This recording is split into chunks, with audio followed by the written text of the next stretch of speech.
This week on UAE Weekly, it's only part of the 10-year multi-million-dollar contract, but Arink's airport system goes live at RAK International Airport, a response to its global passenger demand.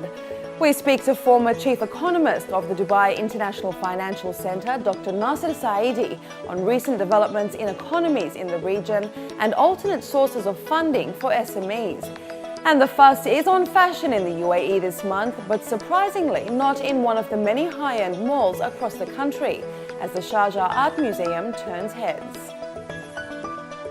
Being strategically located between the east and west, RAK International Airport is well placed as a connecting point and an attractive stopover destination. However, airport officials are not resting on their laurels. In September this year, the new 3.5 million automated weather observation system went live. Recently, they launched the Arink system to improve passenger processing. From increased terminal capacity to retail and parking spaces, they say there is no slowing down for the airport that aims to keep pace with the Emirates' growth, as Khadija Saleh reports. Ras Al Khaimah is among the UAE's popular destinations. This year, the Emirate expects to welcome a total of 1.2 million visitors, according to the RAK Tourism Development Authority.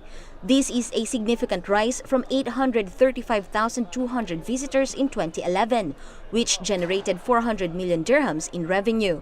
His Highness Engineer Sheikh Salem bin Sultan Al Qasimi, chairman of RAK International Airport and Department of Civil Aviation, says they are carrying out expansion and development projects which complement the larger vision of the Emirates' continued growth in tourism, trade and commerce. The challenge is that our capacity is 100%, and we are looking to expand our facilities to cater for more aircrafts and charters coming and visiting the Emirates. Ras Al Khaimah International Airport is a gateway for tourism, and we have many charter operation coming to the country. And for such system, we want to make it easy for our tourist and visitor to check in from the hotel or from his residence back home, and to come and visit Ras Al Khaimah at a cost-effective and a fast speed of service. RAK International Airport's passengers grew by 69% compared to 2012, while flights increased by 68%. In addition to residents and weekenders, foreign visitors, particularly from Russia, the UK, Italy, Austria, Switzerland and Germany are also on the rise. Consequently, we've had to put in another 40% in check-in desks. We've doubled the size of the departure lounge, 100% increase in terms of departure gates, just to try and keep track. We were in sort of a sealed check-in hall area. All the walls have now gone, it's open up, you can see the car parking area. So a lot of this is the focus on easiness for the passenger. Come November the 30th, the airport's new fuel farm will begin trading. Recently, the airport implemented a new passenger processing solutions by Arink Incorporated, a global leader in the industry. Tony Lynch, the company's regional director for the Middle East and Africa, says the system is already being used in high-traffic airports such as Dubai International. Ras Al Khaimah have the latest generation of that. So the latest CUPS product, which is Common Use Passenger Processing System, is IATA's latest standard in passenger processing technology, and that's what RAK have today. And we've also introduced the latest technology platform using virtualization, so to provide a really scalable and resilient platform for Ras Al Khaimah's growth. Statistics show that RAK International Airport's cargo tonnage also rose by 78% compared to 2012, and total airport revenues are 47% higher. With the growing demand, airport officials say there's no slowing down. One of our visions is the technology we've got now will enable us to actually work with hotel chain. That means that as a passenger checks out of the hotel, they should be able to check into their flight. Well, that gives us a bit of a unique point that come to Ras Al Khaimah, you get an extra day's holiday. Where we're looking at remote off-airport check-in to alleviate the facility here and to add a different dimension to passenger processing Ras Al Khaimah, which will be the first in the Middle East. And we're looking forward to doing that later this year. RAK Airways' additional routes to Islamabad, Amman and Riyadh are among the growth drivers to RAK International Airport, which is among the busiest and fastest growing in the region. It is currently witnessing increase on all aspects and expects to hit profit in Q4 of this year. According to officials, all the changes they are undertaking aims to improve passenger experience, and this is just the beginning. Khadija Sali, UAE Weekly. Dr. Nasser Saidi has held a number of senior positions, most notably serving as the Minister of Economy for Lebanon and more recently as the Chief Economist for the Dubai International Financial Centre, providing strategy and advice to the DIFC and the Dubai government. Currently, he is the founder and president at Nasser Saidi and Associates and the vice chairman of Eureka, an online platform for small and medium enterprises to raise funding from crowd investing.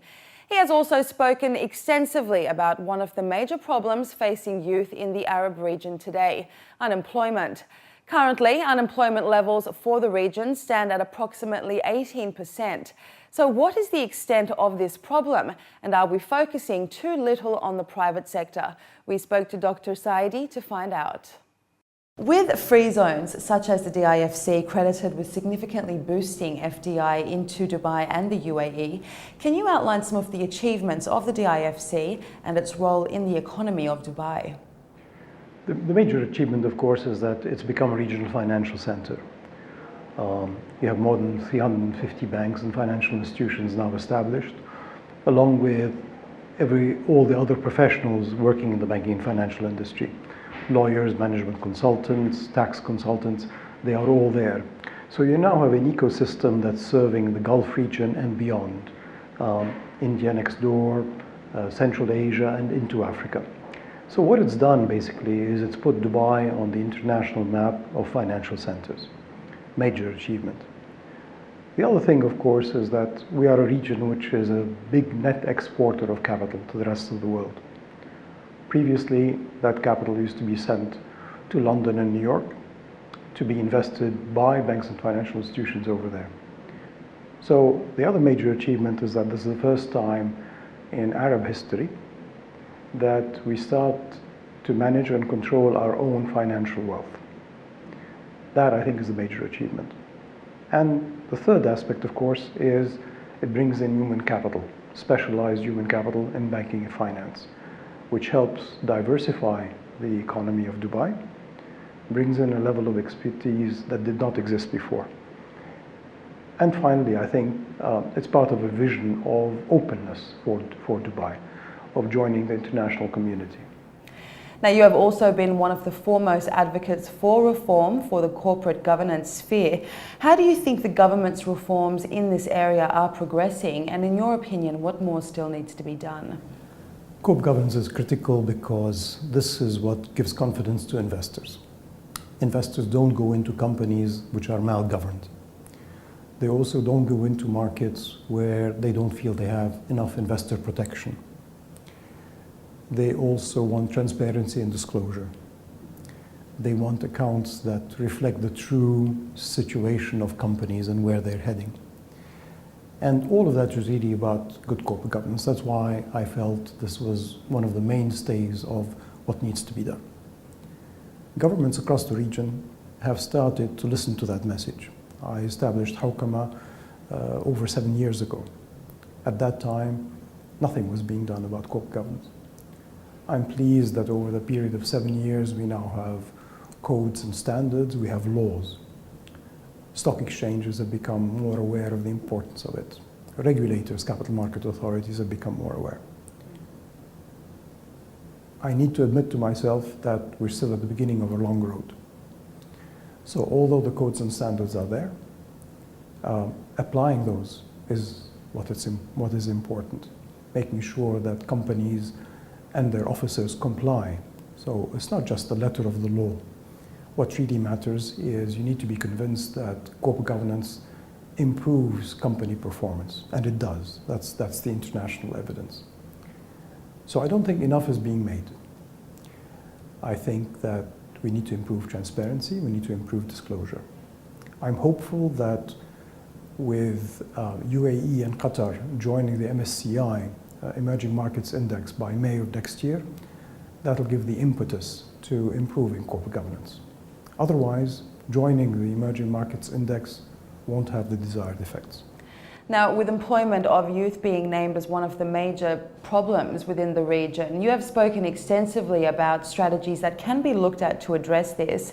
What is the extent of the problem and how many jobs need to be created and sustained within the region in order to keep employment rates consistent? This I would qualify as being the nightmare of all politicians in the Arab world and policymakers. The numbers are staggering because we're now living a youth bulge. We have young populations and fast-growing populations.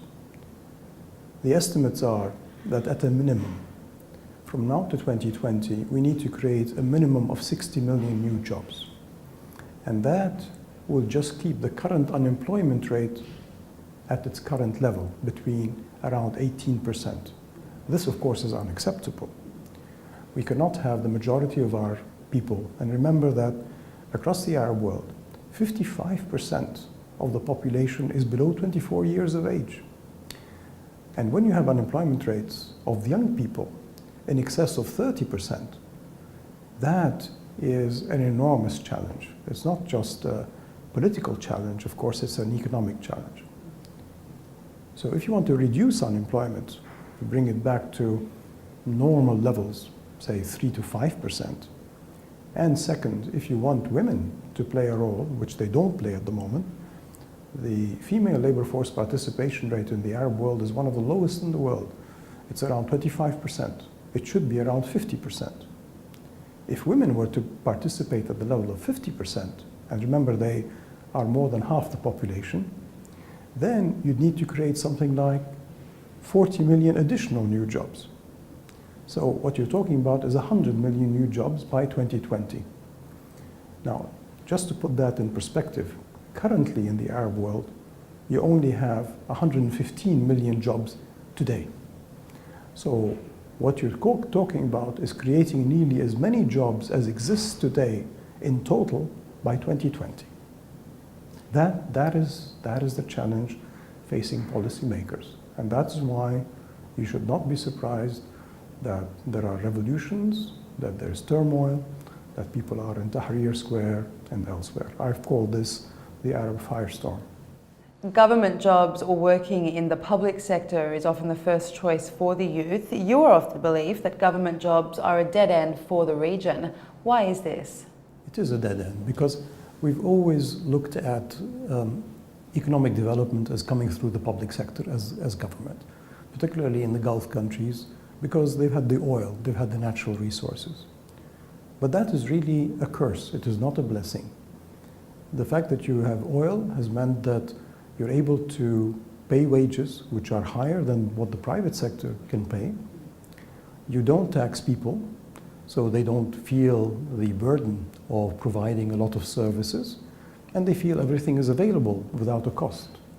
But there is a cost. The cost is that we are depleting our natural resources, and they will not come back. And once the oil is gone, all you have is a big hole in the ground. So what needs to happen is people need to think of diversifying their economies. They need to grow the private sector. That's why I've said public sector jobs are a dead end. They do not raise productivity. They do not add much to economic growth. All they do is they park people in careers which have no future and no prospect.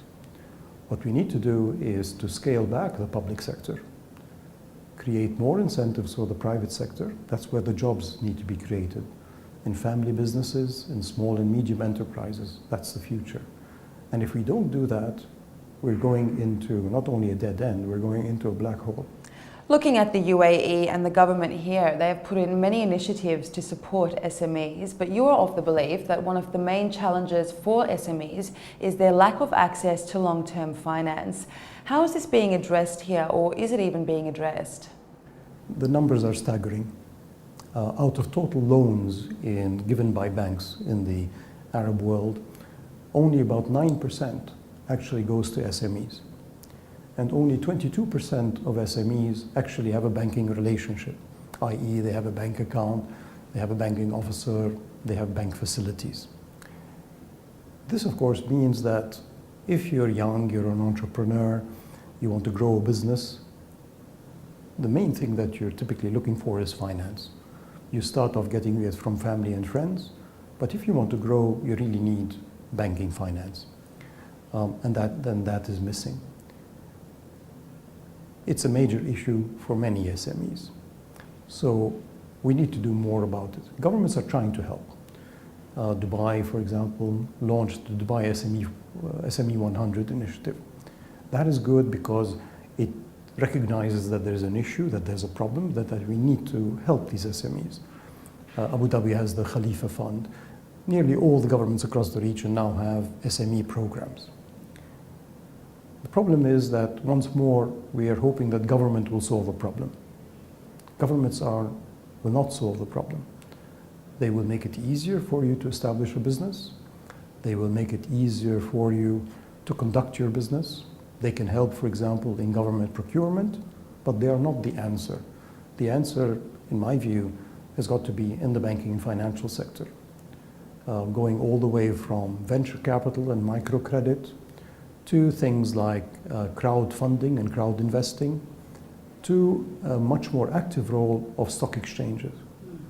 Again, our stock exchanges in the region are not geared towards dealing with small and medium enterprises. They're designed to deal with big companies. We need to change that. We will go to a short break now, but up next we continue our conversation with Dr. Nasser Saidi. Stay with us.